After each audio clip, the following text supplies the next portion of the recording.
Sino ba naman madi-disappoint sa gantong kwintas, hindi nangingitim, tapos hypoallergenic pa, kahit pagpawisan ka.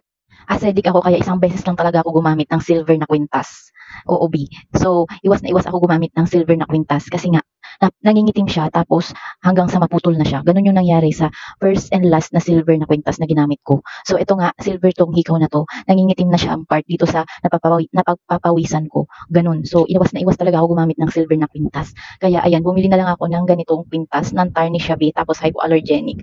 Tingnan nyo, 1 week ko na siyang suot, tapos hindi ko na yan tinatanggal kapag naliligo. Everyday siya nababasa. Oh, hindi nagbago yung kulay niya. Ganyan pa din siya, B. Oh, nanginginang-kinang pa din siya.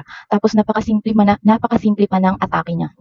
Mukhang mamahalin din siya, B, ha? Sa murang halaga lang yan. Silver and gold na nga ang available nila. Kung ayaw mo ng gold, edi doon ka sa silver. Ayan, ito yung silver. Ang ganda din ng silver.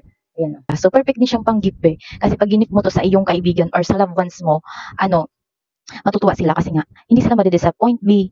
Sino ba naman madi-disappoint sa gantong kwintas, hindi nangingitim, tapos hypoallergenic pa, kahit pagpawisan ka, hindi ka mangangati, B. Oh.